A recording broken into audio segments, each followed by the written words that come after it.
What's going on, everybody? Welcome back to America's Finest Sports. It's Monday. Matt and I are here. I don't know. We still call it M&M Monday, but overall, we are talking about a lot of different NFL topics going on. You know, if you don't know America's Finest Sports, we cover all sports, but Monday we like to talk about the NFL.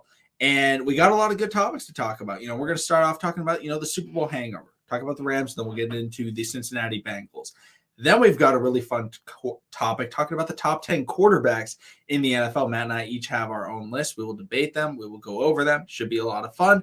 And then finally, we'll be talking about a team that we are both very excited to watch in the AFC West, which is the Denver Broncos, and really talking about how far, those two defensive superstars can lead them in Justin Simmons and Mr. Patrick Surtain II. But Matt, let's get right into it. Let's talk about the Los Angeles Rams, the reigning Super Bowl champions.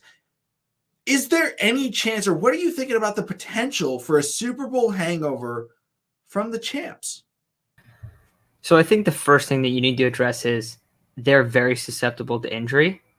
And then I think the second thing you need to address is if they don't get hurt, they're probably your NFC favorite. Like, they are that good. They are legit. The only thing is that if one of their star players gets hurt, they could easily go down.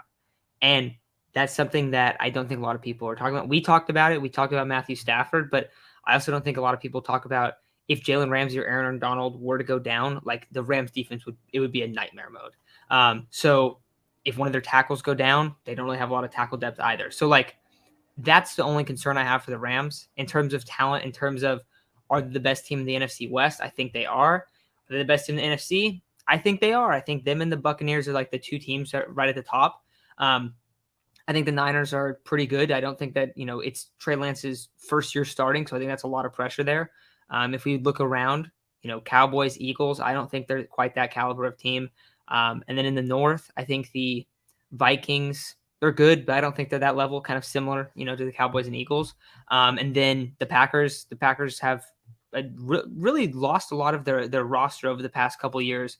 And yes, they have Aaron Rodgers still, so of course they're going to be in the mix. They're probably going to be a playoff team, but I still think that the Rams are the best team in the NFC. So in terms of Super Bowl hangover, of course it could happen. It's very, very rare that a team is able to return to the Super Bowl after they were in it the year before. But, I mean, I still think they're the top dogs in the NFC.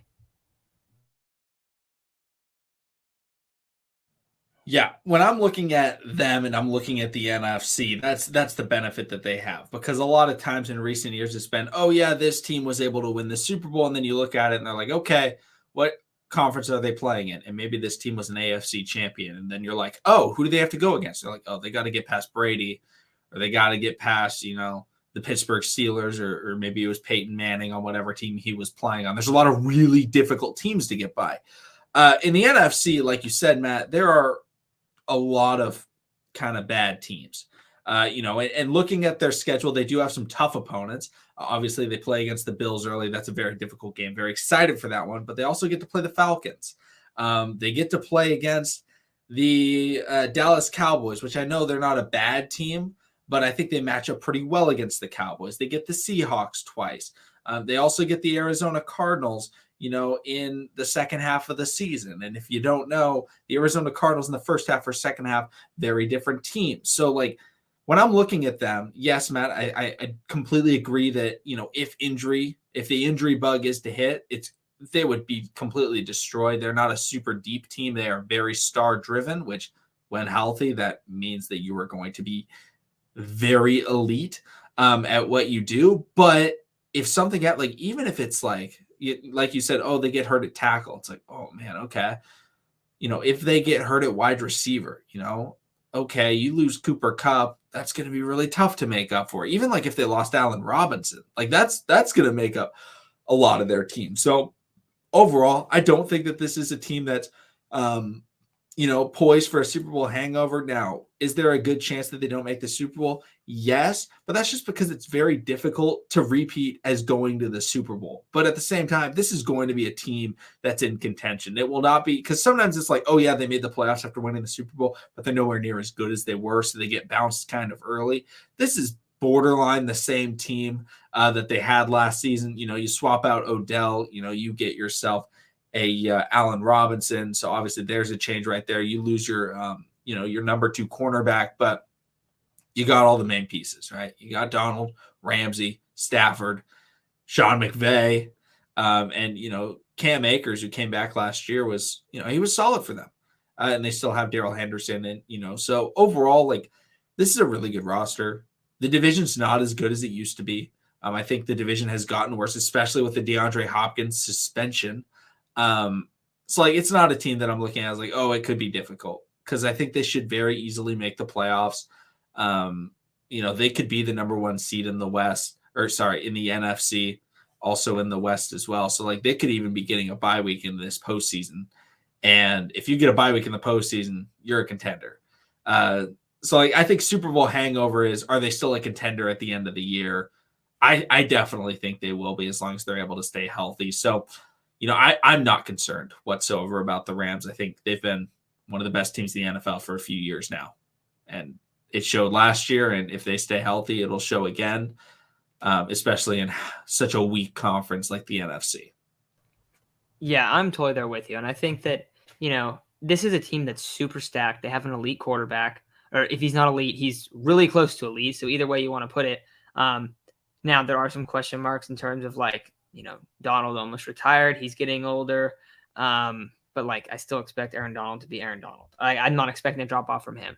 The only thing that I'm really concerned about is Stafford's health and the offensive line, because the offensive line isn't that good. You mentioned a couple of guys they lost. They also lost Whitworth as well. And I know Whitworth was not as good last season as he had been in prior years.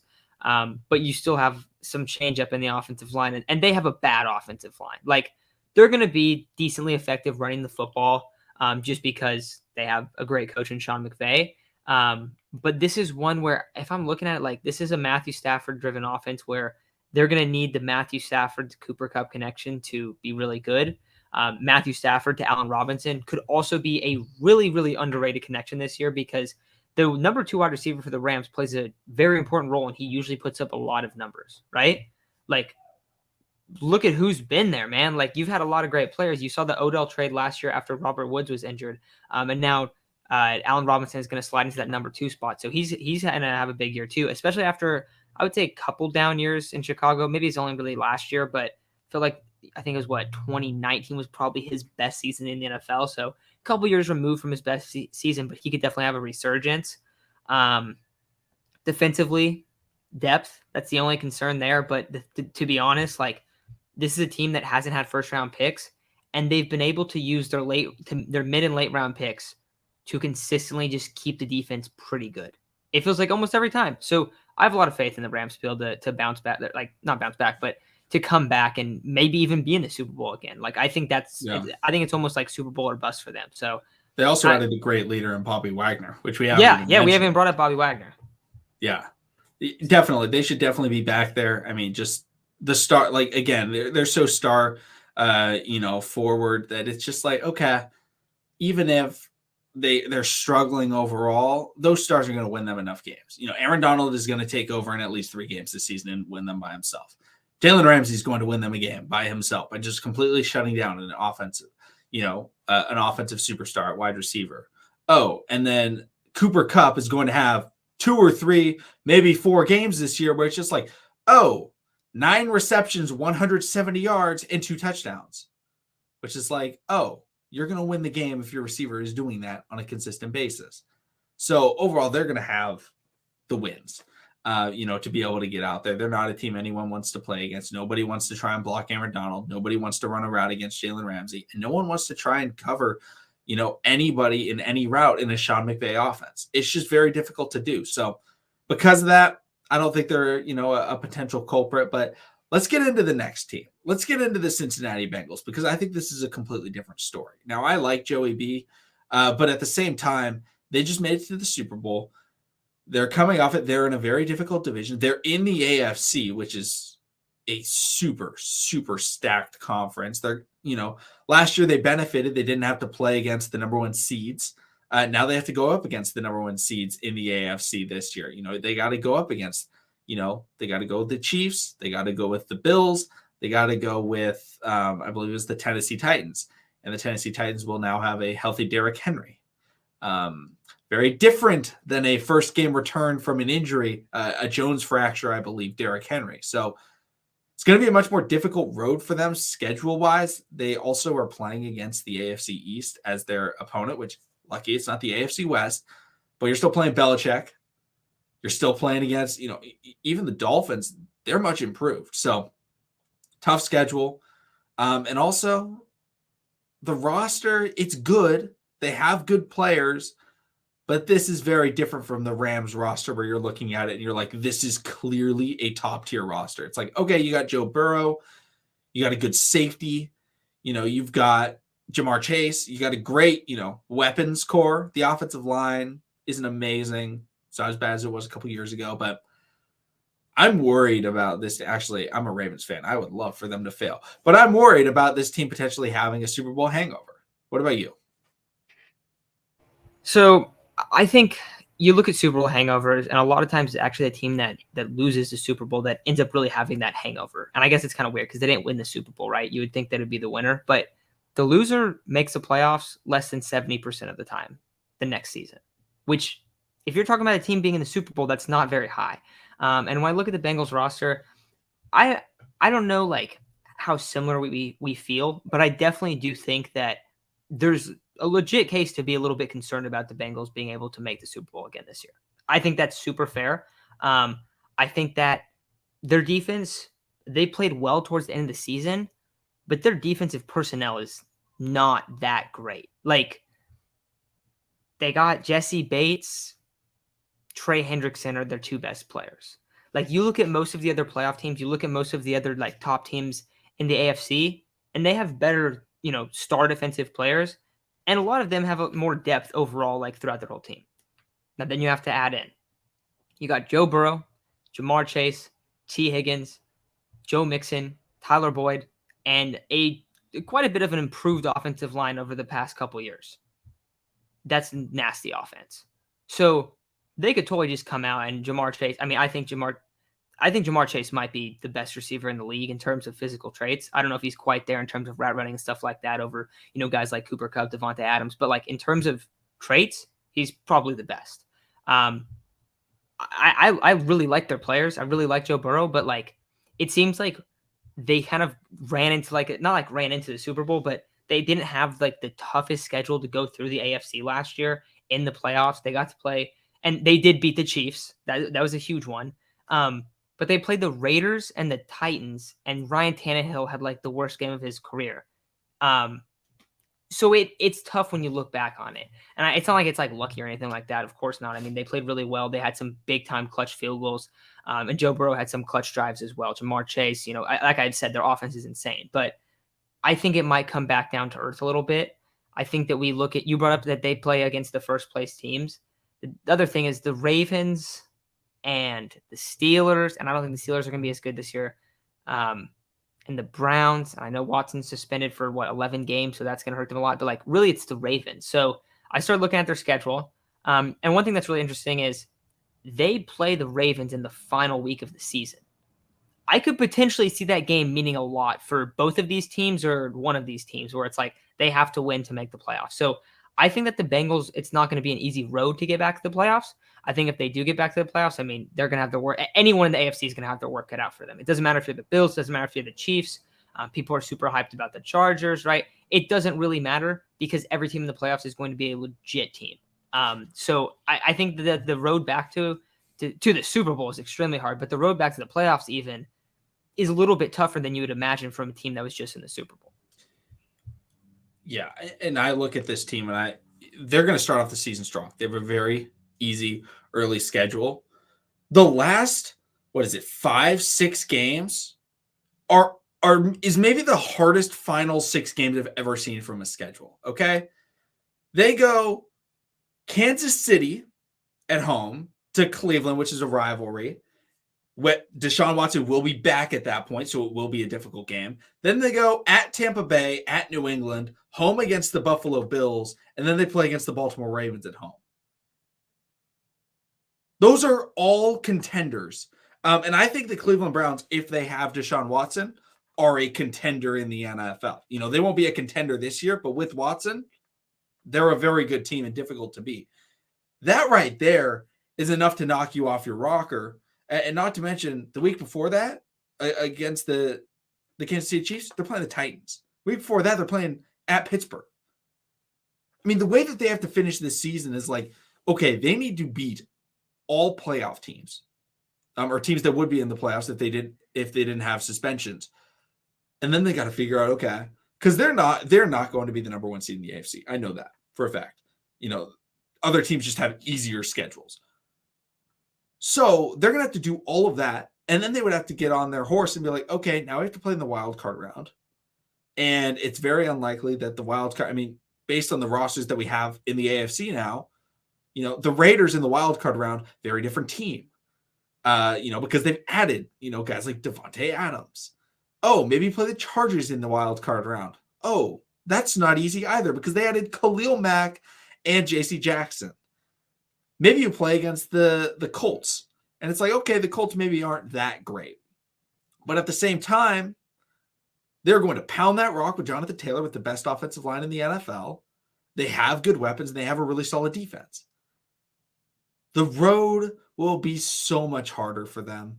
Obviously there could be injuries for other teams and stuff like that. But how it looks like it's shaping up, I don't see them as a contender in the NFL. I don't think they're winning their division. They won 9 games last year. And you may look at it like, oh yeah, they made it to the Super Bowl. They only won 9 games. And you look at the games that they won, they're impressive, but a lot of them are very close. They beat the Vikings in week 1. Vikings started off the season very poorly. They beat the Steelers. They won 10. They won 10. Sorry. Yeah, they won 10. I know they won 2 games more than the Ravens did. And the Ravens, I guess, won 8. They beat the Jaguars. They beat the Detroit Lions. They beat the Ravens without Lamar Jackson. They lost to the Jets. They lost to the Browns. They lost to the Browns again. So they beat the Broncos. The teams that they were playing are not the teams that they will be facing this season. It's such a harder schedule, not just in the playoffs, but in the regular season. And they win all of their games. It's like, okay, when they win, it's because all cylinders are clicking in the offense, which, that can happen any week. But there are plenty of games where that defense just struggles. Struggles horribly. They allowed 34 to the Jets. They allowed Baker and the Browns to put up 41. They allowed, I guess, the Chiefs isn't a bad offense, but they allowed over 30 to the Chiefs. They allowed the Bears to put up 20 on them.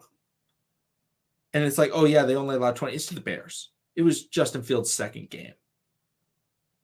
This defense isn't that good. The offense is very explosive, but when you have to rely on these, there's only one quarterback in the NFL. I'll say 2 quarterbacks. I'll say Brady and Russell Wilson, where you can be like, it's okay if every game that they play is a 1-possession game because they'll win them.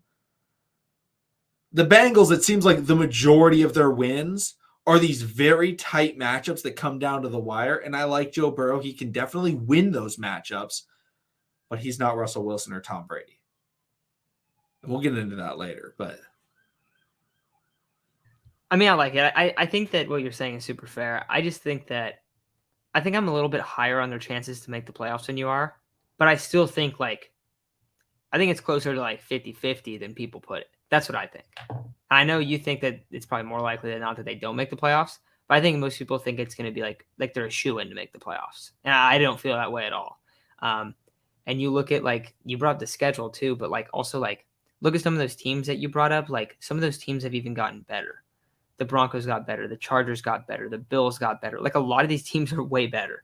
Now there's a few that, that downgraded: the Chiefs, the Titans, the Steelers. But I think Steelers will probably be pretty similar. Big Ben was terrible last year.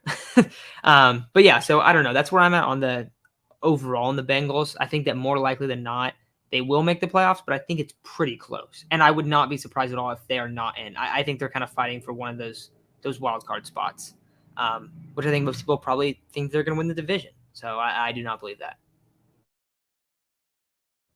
Yeah, this road is going to be so much more difficult than it has been. Or than it was last year, because they're going to be looking in at it, I think, just like the Colts were last year. That's my expectation. Maybe they're in it to the end. But like, they're just not going to be able to get there, just like the Chargers were, where it's like, oh yeah, they're talented and they have offensive performance. I think they're going to be very similar to the Chargers last year, where it's like great explosive offense. The quarterback is, he's playing great football, just like we saw it at Justin Herbert. But at the same time, the defense is allowing too many points. There's going to be too many situations where Burrow doesn't get half the ball at the end, and teams are going to move down the field. And they're going to put up those final drives. And they're going to get those last points. Evan McPherson won't have as many opportunities for game-winning field goals because teams will be like, hey, let's manage the clock a little bit better. Because a lot of times rookie quarterbacks, teams won't like necessarily be like, okay, we need to manage the clock. Don't let them get the ball. Because they're like, I don't think this rookie can do it. And Joe Burrow, I know he wasn't a rookie last year, but he's a pseudo-rookie because he didn't play his whole rookie year.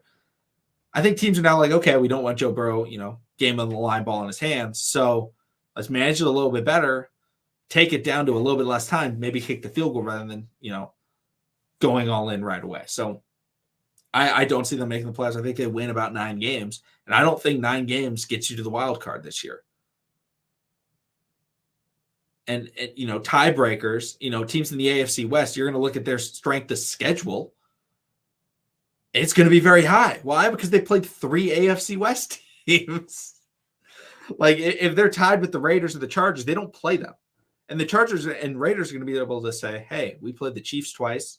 We played the Chargers or the Raiders twice. We played the Broncos twice. That right there is a lot higher than being like, oh, well, we played the Browns, which won't have a very good record because no Deshaun Watson. And, oh, we played the Jets. And, oh, we played the Miami Dolphins. I just don't see it happening.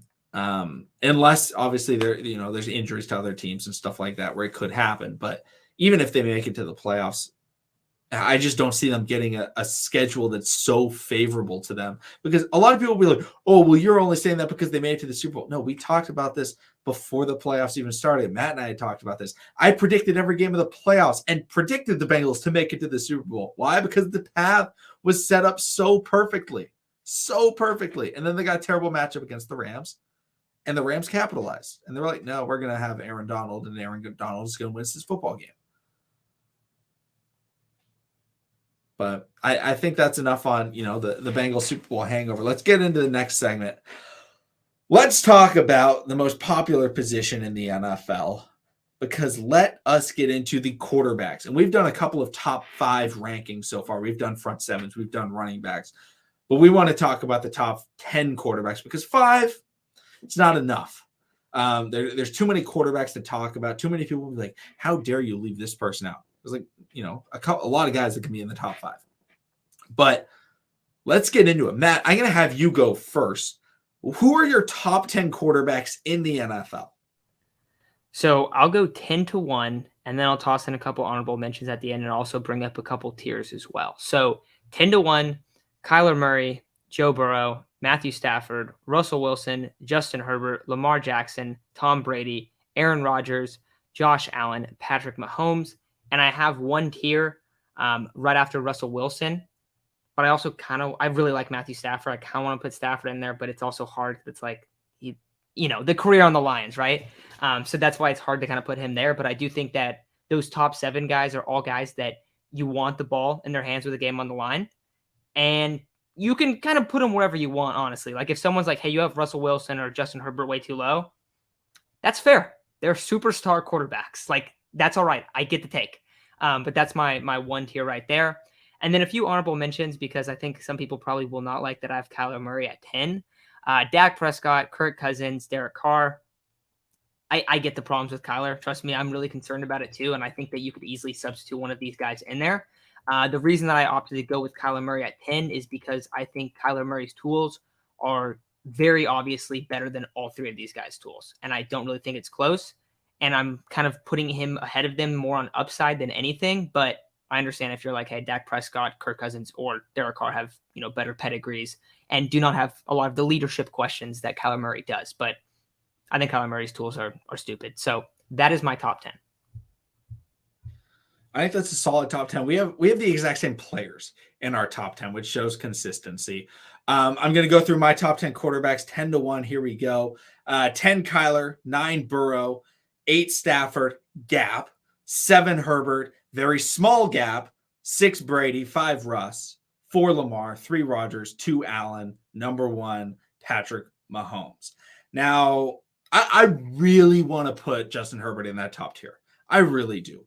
But for me, I just haven't seen enough yet to where I'm like, okay, he can be the consistent guy, consistent enough throughout the entire game to be able to get those wins that those other guys are doing. I think by the end of this season, we'll be throwing like he'll be up in there, and I will get rid of that really small gap that I have. But I was like, okay, I don't want to put him in the same tier as Patrick Mahomes and Josh Allen. I just don't see him there yet. The other gap, because when I'm looking at the other players, I have Stafford, Burrow, Kyler. My honorable mention, the only guy that I was really considering was Derek Carr, but I was like, I don't think he's really there yet. So I like those players that I have. Stafford, Burrow, Kyler. I definitely want Stafford at the top. I consider putting Kyler at 9 over Burrow just because his ability to scramble and run. But, Burrow has the leadership. Kyler has the mobility. What do you value a little bit more? I chose the leadership. I think it's a little bit more. I think it's a lot more important, but Kyler's running ability is just so fantastic that I ended up going with Burrow there. But Stafford over Burrow. Why? I think Stafford's got, just the consistency. He's shown it a little bit longer. It's not because of the Super Bowl victory. I've had Stafford right at around number 8 quarterback in the NFL for probably about 6 years. So it's a very consistent spot for him. He plays very consistent. He goes in there. He works hard, and he gets things done. Even when he's playing on the Lions, he was still winning games that they probably shouldn't have been winning. But into the top, 6, the top tier. I think there's only one player here where he has to be in a certain spot, and that's Patrick Mahomes. I think there's no doubt in my mind that he's number 1. I don't think there's a question whatsoever. Number 2, you can put Rodgers, you can put Allen. I don't really mind either of those. The reason why I put Allen over Rodgers is that mobility. I think they can do Rodgers maybe can do slightly more with his arm, in the intermediate, even like in the shorter deep routes and in the short ball game. Josh Allen obviously has a little bit more arm strength, but his mobility is just fantastic. And Aaron Rodgers doesn't have the leadership. There's just kind of so he's a weird dude, I would say. It's weird to follow Aaron Rodgers. But at the same time, he's fantastic back-to-back MVP. So, I had to put him in his top 3. I'll finish off talking about Lamar. But Russ versus Brady, I think they're both fantastic. I think Brady and Russ have done very similar, other than when Russ got hurt, very similar over the last couple of seasons. The issue is Russell Wilson's supporting cast is significantly worse, or has been significantly worse than all of these other quarterbacks over the last couple of seasons. Like Russell Wilson is going out there with bottom tier offensive line, doesn't have a good running back. I mean, Chris Carson's been fine, but Chris Carson's Chris Carson hasn't been on the field. That's also true. So it ends up becoming Penny and, just Travis Homer, just random guys where it's like, okay, they're not very good. And then the defense isn't good. And he's just basically going in there and going into shootouts. And I just feel like he's been so undervalued. And everyone sees like, oh, Russell Wilson, how come he only does really well at the beginning of the season? It's like, oh, because Chris Carson ends up getting hurt at about week 5. And it's impossible for any quarterback to go out there and throw for 500 yards and 4 touchdowns every week of the season, which is what it seems like he does every year, because he comes in and he's like, all right, guys, this is what we're doing. And, we're all going to, I think his leadership, I think he's the best leader at the quarterback position in the NFL.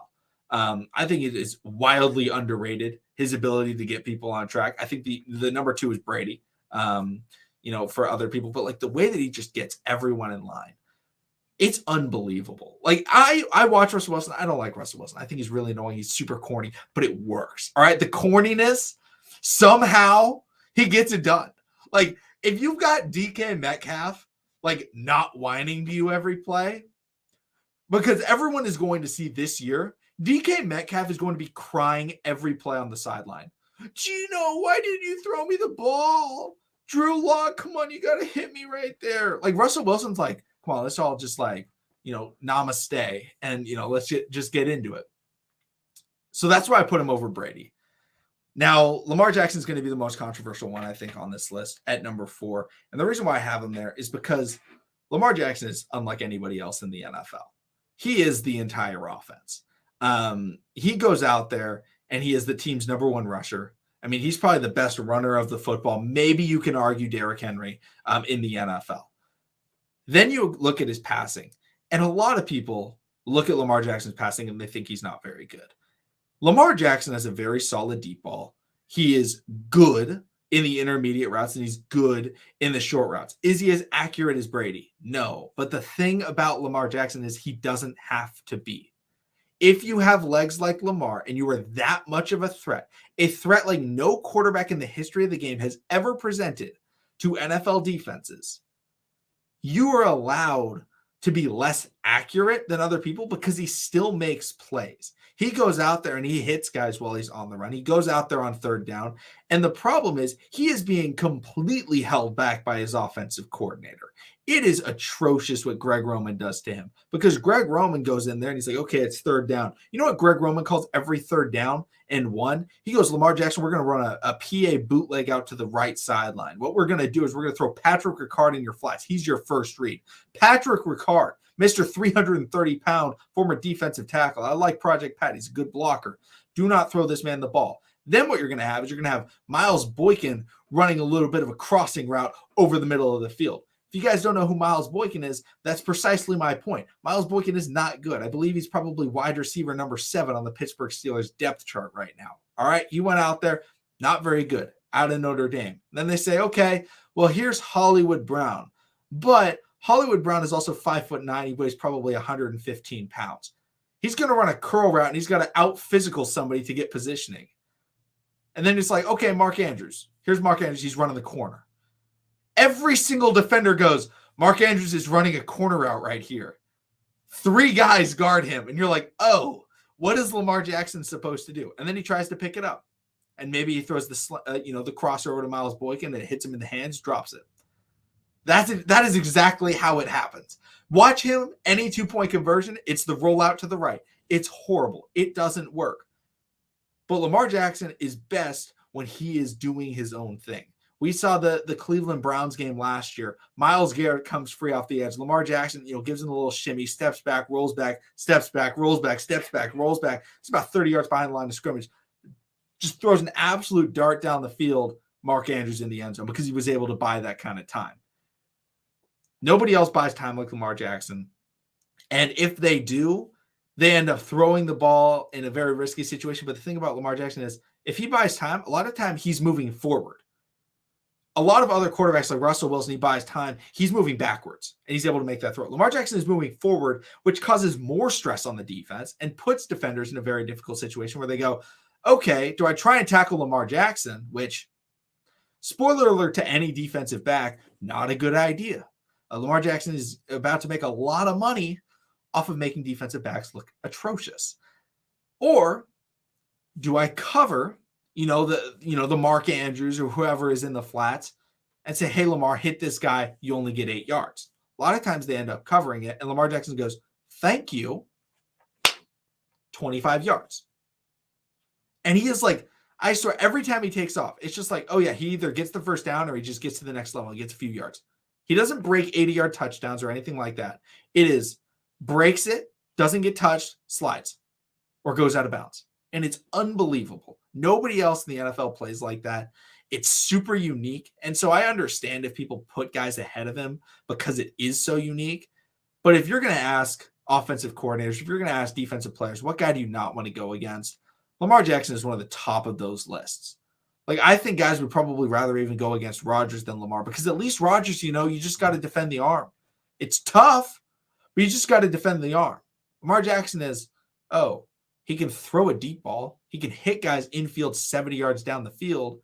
But also, even if you have good coverage, as the Tennessee Titans in the 2021 NFL playoffs in the first round, he's going to take off for a 40-plus yard rushing touchdown because you had good coverage and didn't cut out a spy, and he's gone. That's what Lamar Jackson's for. And I think that a lot of people don't like that too because, I have Lamar over Herbert, and I think that's one, and over Russell Wilson. I think some people might not like that. But I tallied this, and you brought it up. I put, does this guy have a good coordinator / team or not? Lamar is a very obvious no. Lamar has a terrible coordinator. Greg Roman is abysmal at calling plays. He is probably the most ineffective pass play caller in the NFL and has been for quite some time. Great in the run game. Amazing, astonishing, wonderful in the run game. But he is so bad in the passing game. And you look where all of Lamar's scrutiny is. It's in the passing game. And he has a lot of tools. So I put a no for him. For Herbert, I kind of put a question mark because Joe Lombardi hasn't been there long enough. He was really good in New Orleans, but he was also behind Sean Payton. He's not really the number one guy there in terms of being the play caller. So I kind of had a question mark. Difference, Lamar has had way more success in his career. Justin Herbert has not, and Justin Herbert has had a better supporting cast. Though I don't want to knock Herbert. Like, Herbert's also not really had the best O-line, and Herbert hasn't had the best defense at times, and there's been a lot of injuries, so I do understand. And then there's Russell Wilson, of course not. Matthew Stafford, no, he didn't. Then he did last year, and then he won the Super Bowl. Burrow, pretty good. Not a really good offensive line, but, good coaching. Like, kind of everything else has been solid besides that. Kyler, no, I think Cliff is terrible. He needs to win like one game in December before we start talking about him being an average coach at least. Dak, no, I don't think so. Kirk, no, I don't think so. Derek Carr, no, I don't think so. So those guys, like, that's why they're kind of in borderline, is because they haven't really been in good situations as well. So I think it's good to bring up not only for Lamar, but also some other guys. And then the top four guys I had, Mahomes, Allen, Rodgers, Brady, they've all had good coordinators. They've all had good coaching staffs, at least in recent years. And receivers and weapons. Yeah. Good supporting cast as well. Yeah. But that's probably all I got on the top 10. I think our lists are pretty similar, honestly. Yeah, I think let's get into the kind of the final segment. Let's talk about, this was a team that when we looked at it last year, we were so excited for this team. The only question mark was quarterback, because Drew Lock, it was a big question mark. It's like, okay, he had some good moments. He had some bad moments coming out of the previous season. If he can be the guy that they wanted out of Missouri, maybe this team could be really good. Unfortunately for the Broncos, Drew Lock turned out to be about the opposite of what they wanted out of a quarterback. And so they were unable to have really any success. But it was like, oh, man, they just brought in Patrick Surtain. They're getting Von Miller back and Bradley Chubb, and it's going to be so great. They've got Jerry Jeudy, and then I think last year was year 2 or year 3. But now you look at this team, and let's just focus on the defensive side of the ball. Patrick Surtain is coming into year 2. Justin Simmons is one of the best in the NFL at the safety position. You have Randy Gregory, who I think is decent. He's not terrible whatsoever. But, you have Bradley Chubb, like I brought up. This is a team. And Ronald Darby is also a guy that, over the last, 8 seasons, it feels like he's always been just like a really solid player as, a number 2, number 3 cornerback behind plenty of different guys. But Matt, what do you think about what this defense can be for the Denver Broncos? Because they got to go against some, we just did our top 10 quarterbacks. They went against all top 10 or, fringe top 10 quarterbacks as they have to play them twice a year. What are you thinking about this defense? So I think the first thing they bring up is that they completely have to work it out for them. They are in the worst spot to be a team with a good secondary, because no matter what, if you're a good secondary, if you have good pass rush, whatever it is, the quarterbacks and receivers in this division are going to make you look stupid time and time again. So that's the first thing I want to bring up is they're going to look probably worse than they did last year in terms of a secondary. And last year, I thought last year they probably had the best secondary. They were extremely deep. I was pretty high on Pat Surtain. He lived up to expectations. And if they're not the best, they were one of them. They did lose Bryce Callahan this year. They added K'Wan Williams. Ronald Darby, Pat Surtain. I feel like they lost someone else too. But Pat Surtain, Ronald Darby, Justin Simmons, K'Wan Williams, I already brought him up, but he's a very underrated nickelback. That's a really good secondary still. Their linebackers, little questionable. Bradley Chubb's a great player off the edge. Interior defensive line, they added DJ Jones. They also added Randy Gregory, like you brought up. So, it's pretty good. I don't know if how much it's going to be able to hang in the AFC West. I don't think that they're going to be looked at as one of the top defenses in the league, but I think that they are good enough in terms of producing some turnovers, making some big time plays, limiting those opposing offenses enough because their offense is that elite. Their offense should be one of the best offenses in the entire NFL. That should be the expectation. If it is not a top 3 or top 5 offense, that is a really bad year from this offense. That should be the full expectation. So can they be top 10 in terms of talent? Yeah, I definitely think they can. are the stats, are the numbers, all that kind of stuff necessarily going to look like that? I would probably lean not, just because you look at the teams in the NFC, you look at some of the defenses that the offenses that those defenses are going against, and it's a lot worse, a lot less talented. So I think maybe in terms of like numbers and stuff, they won't look like it, but they are good enough in terms of talent. And when you add in how good this offense is, they're good enough to make a run. They're good enough to make a push. Yeah, and like you said, Matt, when they're playing against the AFC West, it's going to be difficult. But they also get to play against a lot of really bad teams, and they're going to destroy these bad teams. They play against the Seattle Seahawks, the Houston Texans, the New York Jets, the Jacksonville Jaguars. I believe they get to play against the Week 15 Arizona Cardinals, which, Kyler's probably not playing in that game, and if he is, Cliff's run out of plays at that point. So, they're going to have a lot of weeks where they look like they're the best defense in the NFL, but then they're going to have a lot of weeks where it's like, oh, wow, they don't look that good. And why don't they look that good? Oh, because they're going against Patrick Mahomes and Travis Kelce. Oh, they're going against Justin Herbert, Austin Eckler, Keenan Allen, and Mike Williams. Oh, they're going against Devontae Adams, Darren Waller, Hunter Renfrow. No defense is going to look good consistently against that. But like you said, Matt, Patrick Surtain is going to make some plays. Justin Simmons is going to make some plays. Bradley Chubb is going to get some crucial sacks. Bradley Chubb has been, whenever he's been on the field, he's been very effective as a pass rusher. So, I'm excited to see him, hopefully play a full season this year. But they're going to make enough plays, to win games, because the offense is always going to keep them in the game. And they are always going to be able to outscore their opponent. So if they can get a couple of stops a game against these really difficult to beat teams, they're going to be very, very difficult to beat, no matter the month, but especially come January, because it's just going to be like, oh, Russell Wilson in the postseason, but he actually has a good defense. When was the last time Russell Wilson played in the postseason with a good defense? How many points did they allow the number one offense in the history of the NFL in terms of total points? Denver Broncos in the Super Bowl, because I specifically remember them wiping the floor with them. Russell Wilson with a good defense is filthy. It's filthy. It's rare, but it's filthy.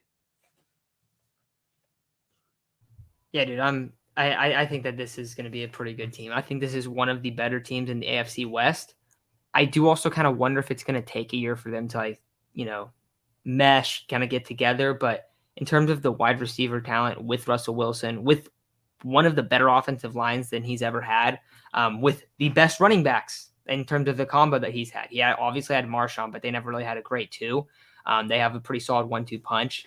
I don't know. I still might want Marshawn kind of in those days, though, still. But even then, you got Javonte, you got Melvin Gordon, you got good players. It's just so talented, this roster, offensively, that the defense just kind of has to hang in there, and they have to get a couple picks against Mahomes, get a couple third down sacks, a couple PBU, stuff like that when they're playing Herbert, Carr, whoever it is. And the good thing is okay, the Raiders let's look at the receivers. Well, it's Juju, I guess, technically for the Chiefs, but Travis Kelce, you can maybe bring, Justin Simmons down. You can have some guys switch on to him. You can do some stuff. But in terms of Devontae Adams, right? They got a guy that can actually man up on him, that can go and hang with Devontae Adams. And a lot of teams don't have that. In fact, very, very few teams have that. And so that's why I think they're going to be able to hang, and why this defense is good enough. But Pat Surtain, great player. Justin Simmons, great player as well. So those are kind of the captains of this unit.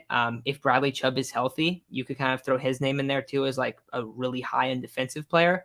But having, your two best defensive players in the secondary for this division, it might make them come across as worse, but it's probably more important in the long run and in terms of W's at the end of the day. Yeah, again, this is not a defense to draft in fantasy football as your defense for the year. This is a defense to stream if you're thinking about fantasy, when they play against those bad teams, because there will be games when it's oh, wow, how many points did they allow? 7. But when they go against the Chiefs, it'll be, 31-34. That'll be the final score. And it's like, oh, the defense wasn't playing that well. The defense doesn't need to hold. You don't beat Mahomes by holding him to 14 points. You beat Mahomes by getting a sack on a third down. You beat Mahomes by getting a tipped interception. That's how you do it. It's not about, oh, man. I mean, it's possible. It's very difficult.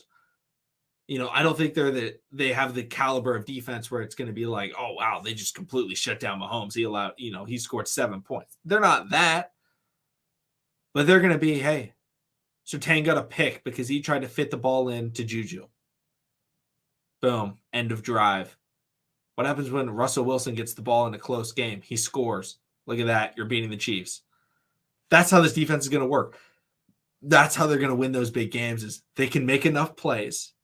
And it is, a lot of times you say like, oh, this defense isn't very good, but they make a lot of plays. Like the Dallas Cowboys defense is like, they're purely relying on making good plays. Like it's like Micah Parsons needs a sack or Trayvon Diggs needs a pick to stop a drive. That's not this defense. Like they can stop you. They have good players, but when you're in those super high profile games against those top tier offenses, that's what you need. Matt, do you have anything final to kind of add into this Broncos defense? All right. I just want to thank everybody for coming through and, watching. If you're watching the stream, if you're watching the cut up segments, thank you so much for watching. Subscribe, for 4 times a week, NFL content, basketball content, MLB content, fantasy, college football. That's what we try and bring. I would like to talk about everything. If you ever have something you want to talk about, let us know, specific players and things like that. We set up the social medias and things like that. So make sure to keep an eye out for Twitter, Instagram, TikTok as well. But thank you so much for coming through, and we'll see all of you, or I guess Matt will see you again tomorrow.